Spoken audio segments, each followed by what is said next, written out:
Ok? Eu vou ler 1 João, capítulo 1. Eu tenho várias traduções aqui. Eu vou escolher uma que diz o seguinte: o que era desde o princípio, o que ouvimos, o que vimos com nossos próprios olhos, e contemplamos as nossas mãos agora apalpam a respeito da palavra da vida. Pois a vida foi manifestada e nós a temos visto e dela testificamos e vos anunciamos a vida eterna que estava com o Pai e agora nos foi manifestada. Então, irmãos, eu estava falando que o Espírito Santo, ele é Ruach HaKodesh em hebraico, ele é o promotor de toda a vida, de toda a transformação. Estava dizendo que Deus é tão poderoso, que quando ele desejou que o universo fosse o que está se tornando, porque ele ainda não está formado, que o homem se tornasse o que ele está se tornando, porque ainda não está no que Deus queria, ele colocou em ação todas essas coisas. E o elemento que passou a coordenar essas coisas foi o Espírito Santo.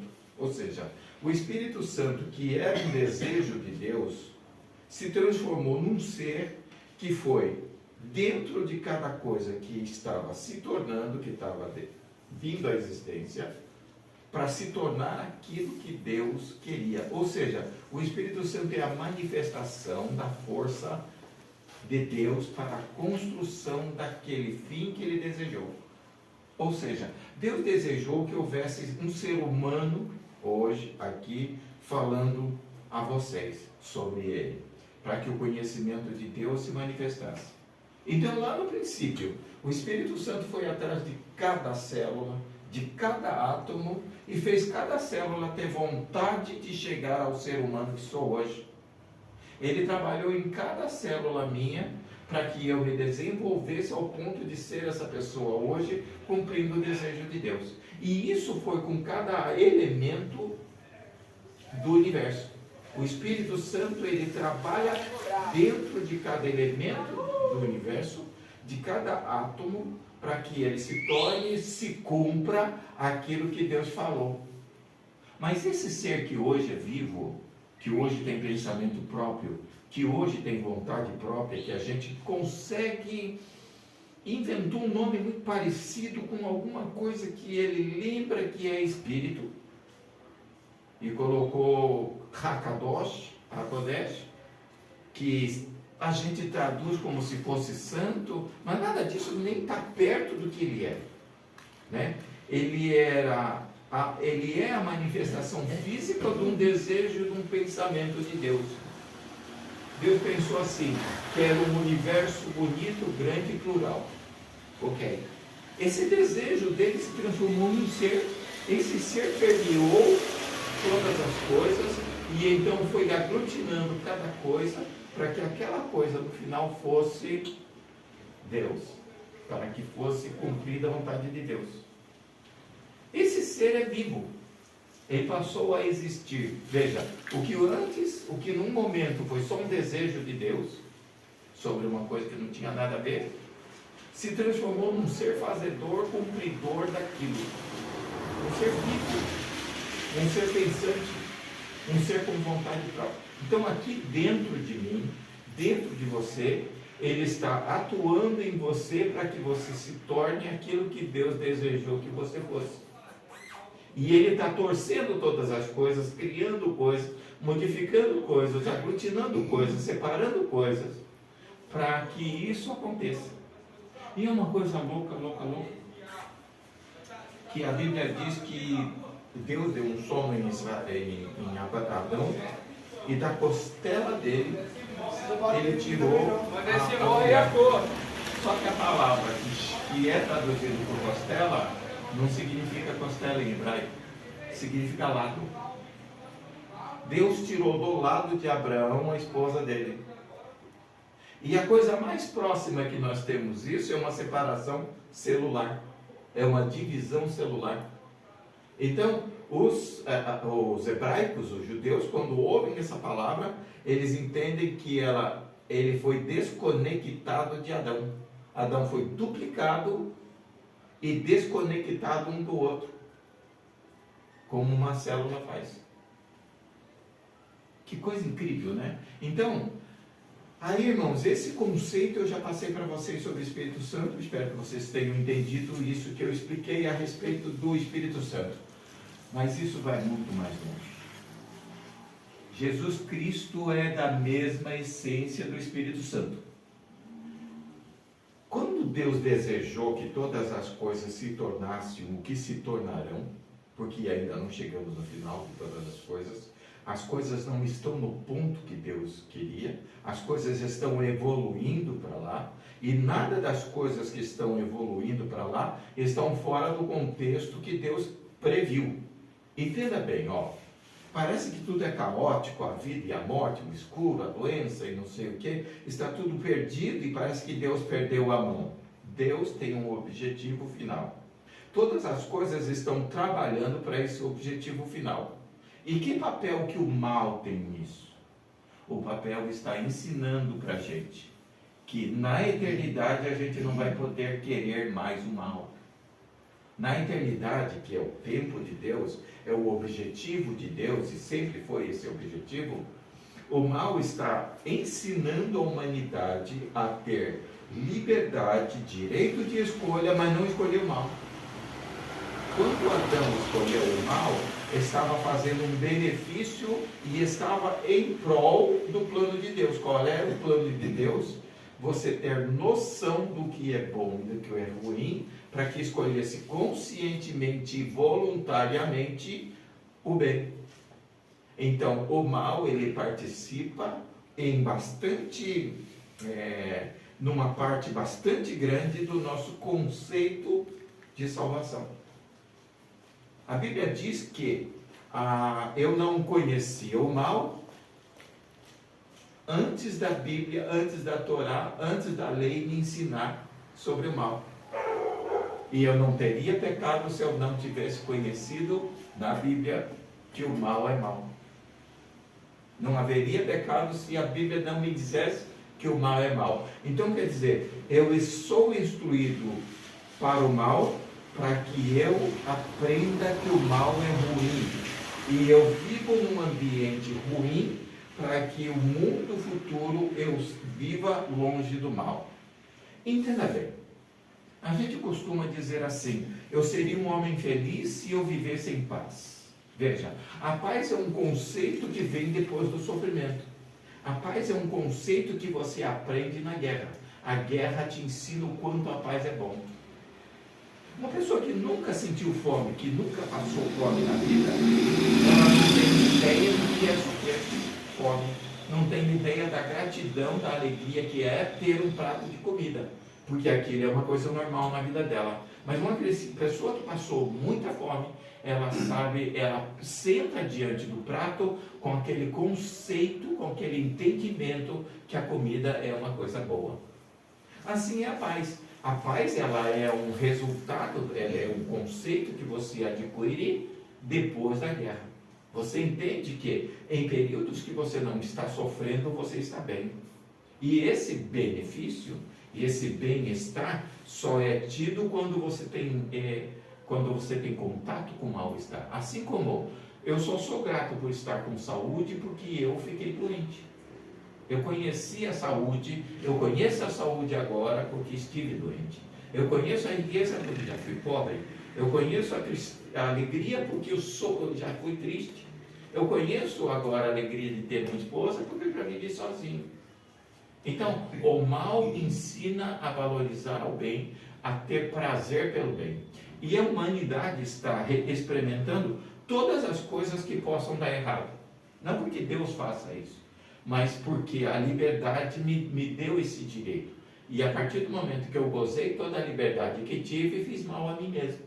E isso vai me ensinar no futuro que o mal é ruim. E eu vou ser consciente, capaz de fazer o mal, mas eu vou escolher fazer o bem. E todas aquelas pessoas que tiveram prazer no mal, elas não estarão comigo.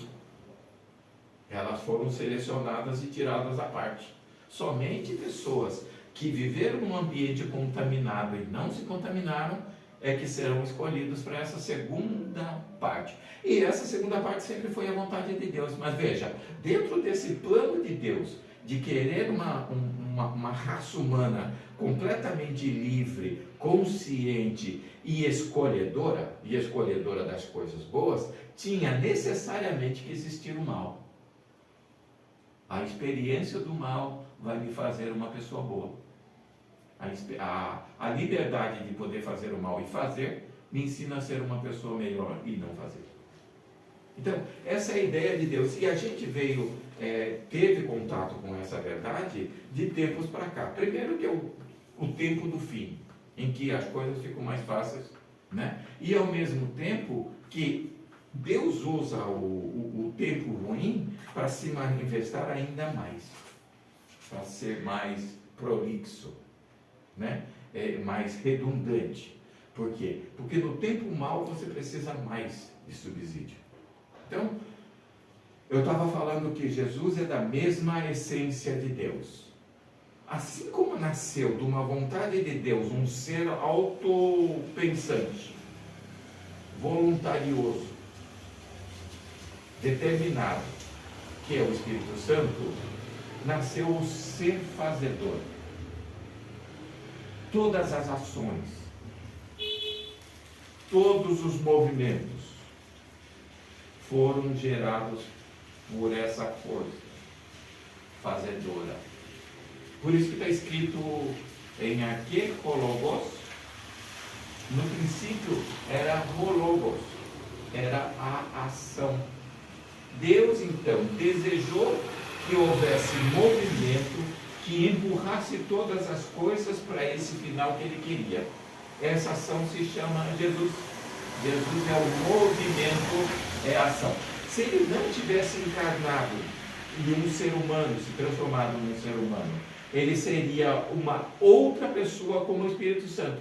Enquanto o Espírito Santo é um ser nascido de um desejo, cumpridor de um desejo, de uma vontade, Jesus era o ato em si. Agora imagina uma pessoa chamada ato em si. Ato em si. Tudo que existe, tudo que movimenta, tudo que vai para algum lugar, tudo que tem energia, tudo que é Jesus. É provido por Ele. O Espírito Santo é aquele que movimenta os sentimentos e as vontades. Por exemplo, uma célula tem sentimentos e vontades.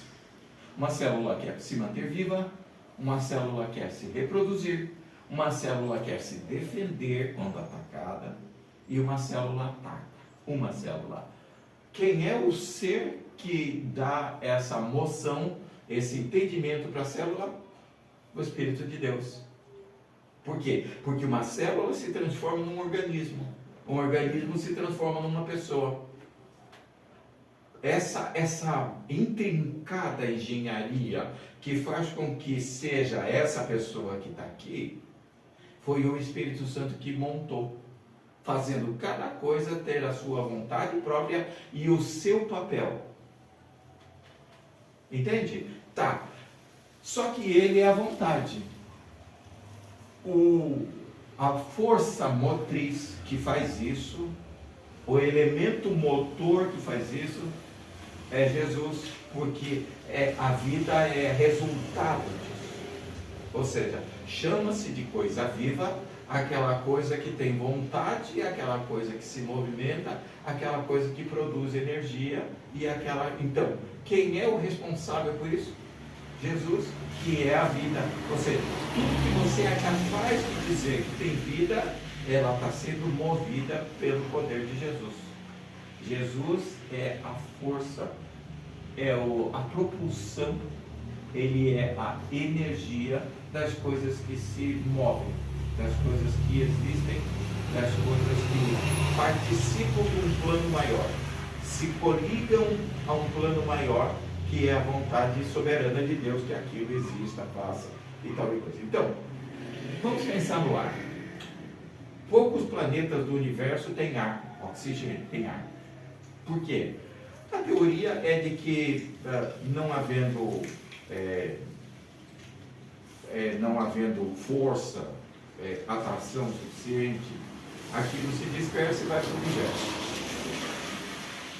É mais ou menos isso. Só que no nosso planeta nós temos 4 ou 5 camadas que eu chamo de ar. Nós temos a camada sólida, que é ar sólido, que se chama Terra. Mas ar sólido? Sim, são átomos aglutinados com elementos aglutinados que dão solidez para que meu pé pise em cima e não afunde. Mas ele é do mesmo material que está aqui agora, aqui que eu estou respirando. Só que ele está aglutinado, muito aglutinado. Essa aglutinação chama-se terra, porque ele é muito pesado. Muito pesado. Tem um outro elemento que não é tão aglutinado assim, que é a água, H2O, que é hidrogênio e oxigênio. Ele é menos pesado, portanto ele fica em cima dessa massa sólida, que eu chamo de ar sólido, e a Bíblia chama de Hamaim, né? Hamaim.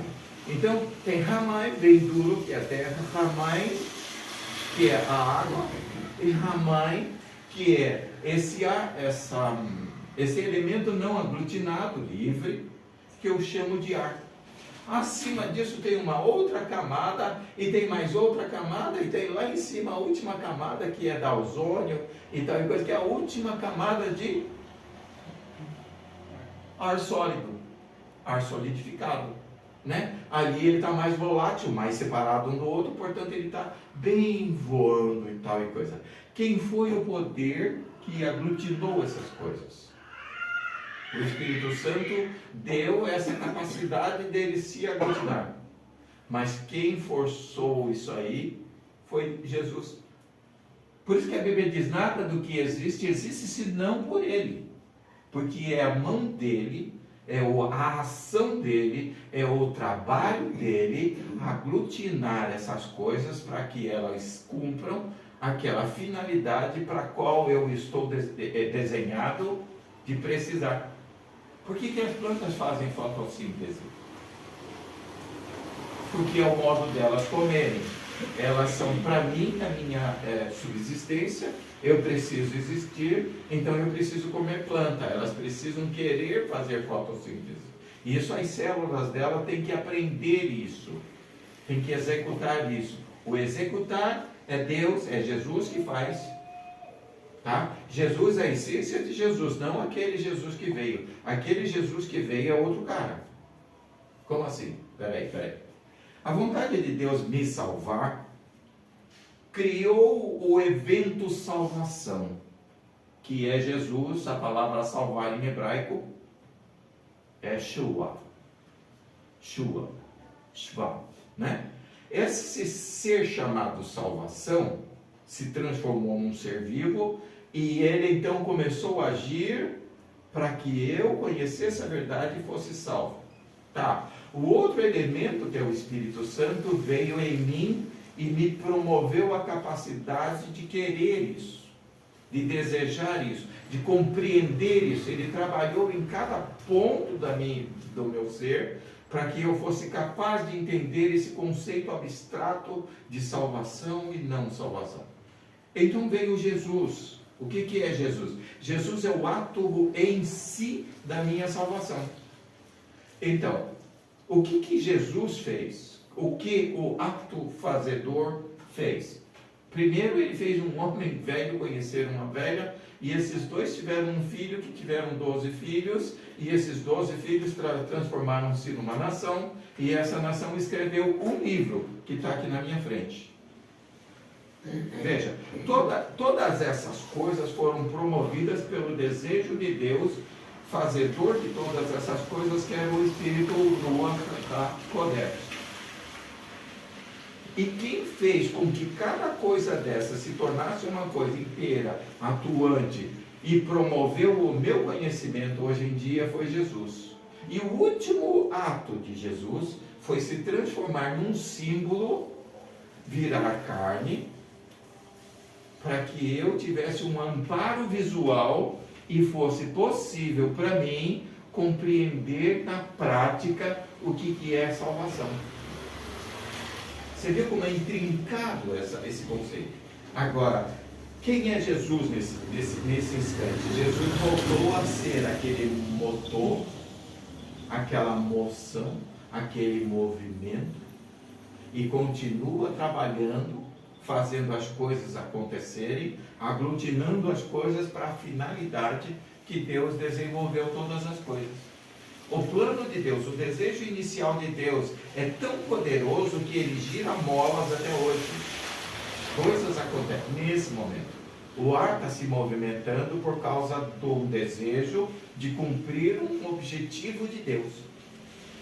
Eu estou no meio disso, Satanás está no meio disso, os anjos estão tudo que existe está programado e trabalhando com essa força, essas duas forças, que é Jesus, o verbo de Deus, a palavra, nem o próprio nome chega perto do que essas coisas são, né? A palavra rua, a gente pode traduzir por vida, ira, ódio, sentença, vento, sopro, hálito. Por quê? Porque cada coisa dessa aí lembra alguma coisa muito longe do que é. Então vamos pensar em vento. Por que o espírito, que a gente chama espírito, porque também não ele é considerado vento? Porque ele está no universo inteiro. E ele está assim, se movendo coisas. Na verdade, ele não se move, ele mobiliza coisas, ele mobiliza átomos, ele mobiliza planetas, ele mobiliza. Então, é como se fosse uma cortina de vento assim. Então, podia chamar de cortina também. Ele é um espírito. Por que é um espírito? É uma coisa invisível, viva, que pensa, que sofre, que tem vontade própria, que ao trabalhar em você fica triste, mas ao mesmo tempo fica alegre, e ele movimenta seus átomos, as suas células. Então, podia se chamar de um espírito. Também, ele é vida. Ruach também significa vida. Por que ele é vida? Porque toda a vida é ele que está promovendo. Tudo que é vivo está sendo promovido por ele, porque é um plano daquilo ser alguma coisa no plano de Deus. Então, ele promove toda a vida, toda. Ele está em toda a vida. Ele também é raiva, ira, ódio. Por que o espírito pode ser ódio, se ele é tão... e é feminino? A Ruach significa, né, um ser feminino. Né? Por que o ser feminino é ódio, ira, fogo? Porque ele é emoção. Não tem nada mais emocional do que ódio, não é? Então, onde há emoção, qualquer emoção, o espírito está lá. Porque ele promove tanto, ele é tão movimentador. É difícil as palavras, eu achar palavras para figurar aquilo que eu tenho em mente. Mas ele é tão mobilizador quanto o ódio, quanto a paixão. Na verdade é a paixão. A palavra seria paixão. No hebraico antigo não tinha a palavra paixão. Era ódio, era amor, mas não tinha esses meios termos que a gente tem hoje em dia. Então, ele é tido como paixão. Toda vez que tem paixão, ele está mobilizando alguma coisa ali que tem a ver com um plano de Deus muito interessante, muito sugestivo.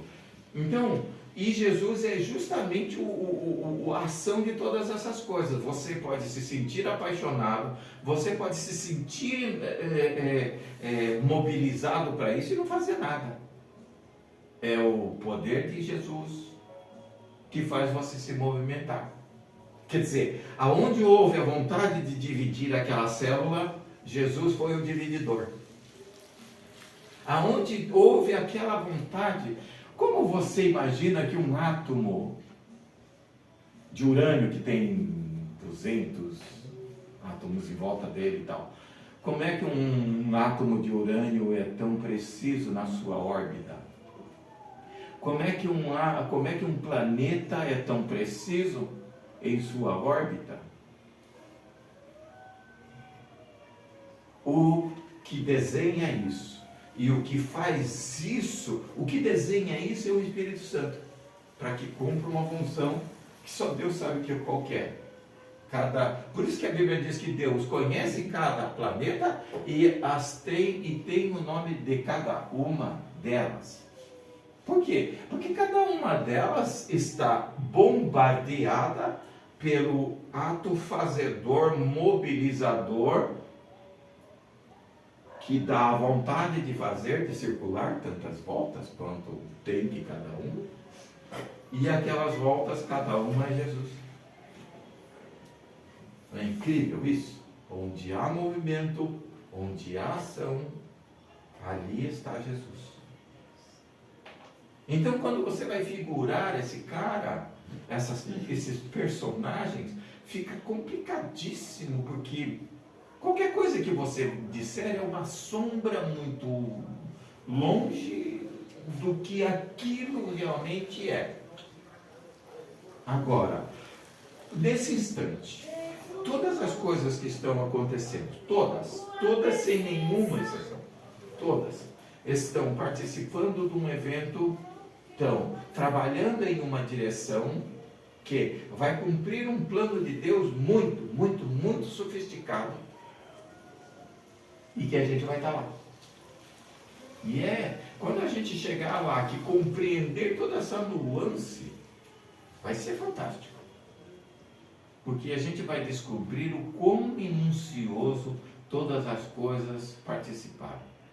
Essa revelação do Espírito Santo me veio depois que eu falei que Deus havia perdido a mão e que o diabo era mais presente do que ele. Eu falei, Deus, cara, estou muito aborrecido, porque em todo lugar eu vejo o diabo. Eu vejo o diabo agindo na televisão, eu vejo o diabo agindo no rádio, eu vejo o diabo agindo na internet, eu vejo o diabo nas músicas, eu vejo o diabo na boca das pessoas. Em todo lugar eu consigo ver o diabo, e o Senhor eu não vejo em lugar nenhum, cara. Parece que você abandonou a terra e foi embora.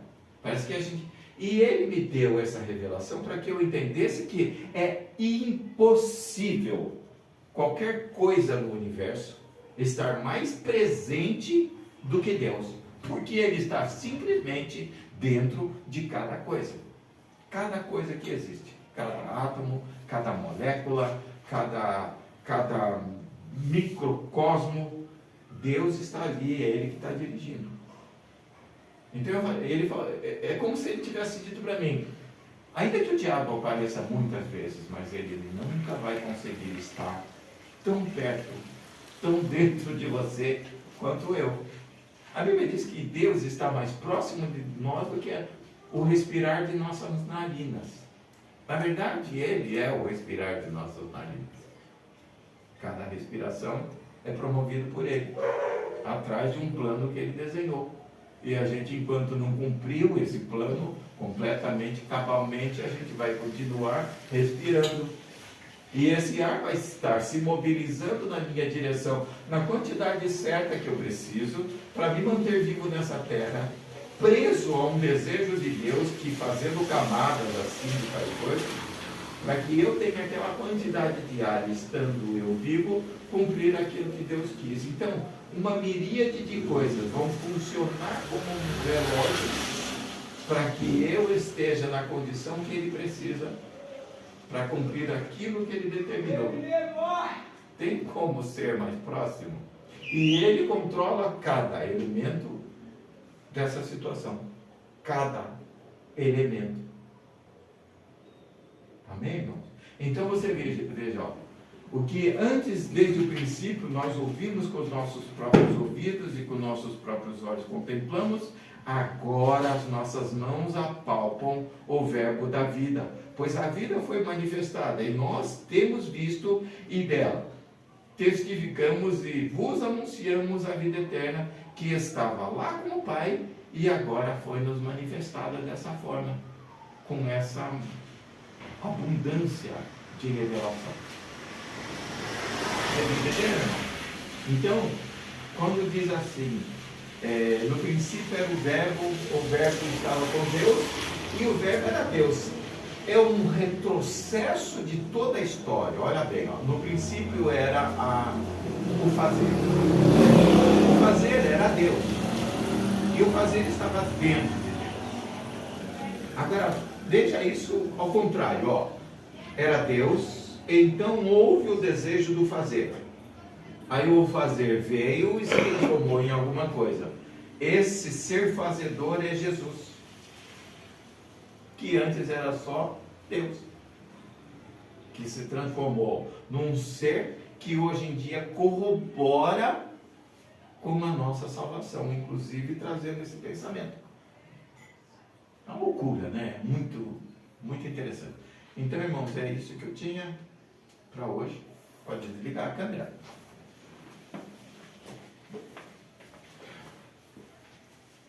Você também